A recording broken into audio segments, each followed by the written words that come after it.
Hi, it's me, Meg. Well, Megan Mills Creamer if we want to say the full name. I am currently a student at Providence College studying to be a teacher, but let's back this up and start from the beginning. Well, before the beginning. In August 1994, just about a year before I was born in October 95, something happened that I consider to be a large part of my life even though I wasn't born yet. My mom, two brothers, and my sister were driving to my parents' softball game.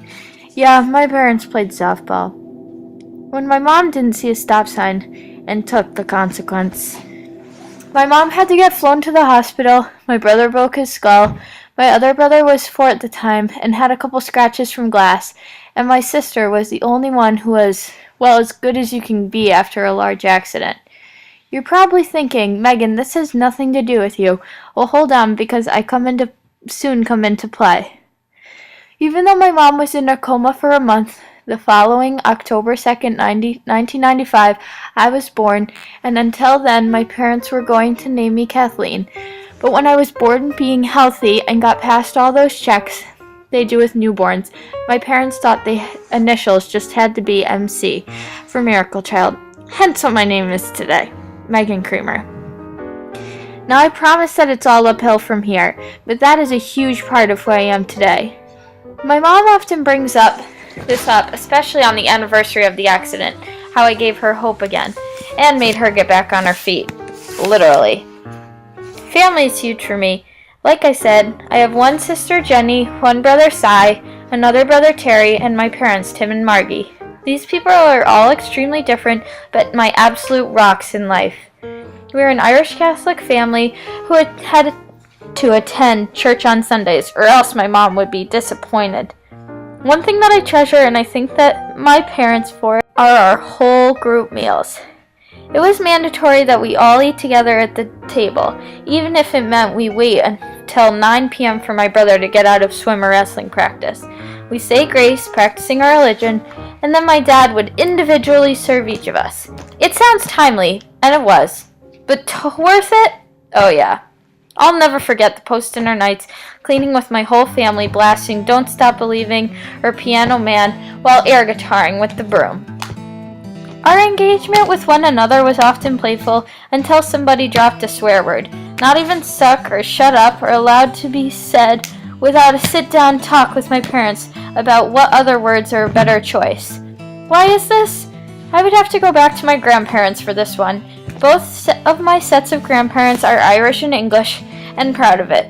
No swearing is tolerated or even attempted in either of their homes.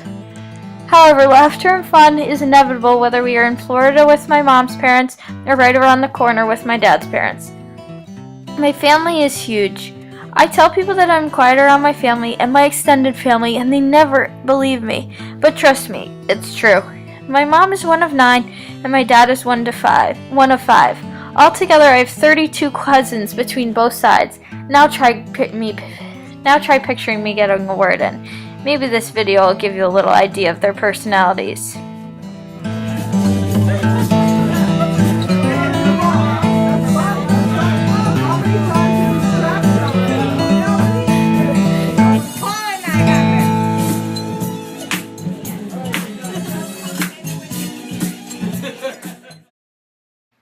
Now that you have a sense of my wild, religious, loving, loud family, let's get back to me, Megan. I grew up the youngest, so naturally I was often getting made fun of for getting away with everything. Being in a suburban, middle-class neighborhood, I was fortunate to hear the answer yes when I wanted to do something. Being a girl didn't matter for sports, thank goodness, because I pretty much played all of them. I won't listen, but I'll tell you that the best coach I ever had in my life was my dad. He has coached 38 teams in his lifetime and led me to undefeated seasons, championships, and the best sense of teamwork ever. Was I the best player? Nope, not at all. But I will always say that I think I am a team player. I love being on teams. They create amazing atmospheres that teach it's okay to lose and the feeling of winning. This translates into the numerous activities I took part in that require teamwork. Youth group at my local church and student council in high school are the two biggest ones. I love working with others for a common goal. Whether it means we are raking leaves and chatting, creating concrete to build a shed, I'm in. Being surrounded by others gives me energy, and I take that attribute very seriously, as I'm often with others. I would describe my identity as a social, logical, food-loving teamwork fanatic. My Irish culture a big part of me? I would have to say no. And this is because in my life, I've always been curious of all cultures. Traveling is one of my favorite things to do because I just want to experience every type of culture out there.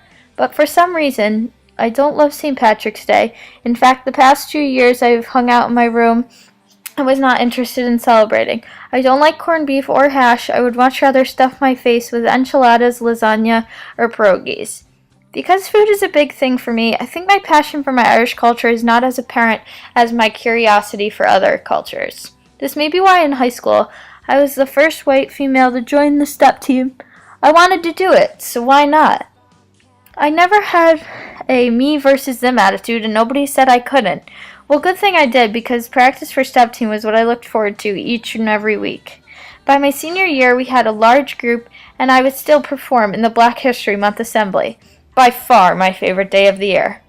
Here's a clip in case you were confused as to what I'm talking about.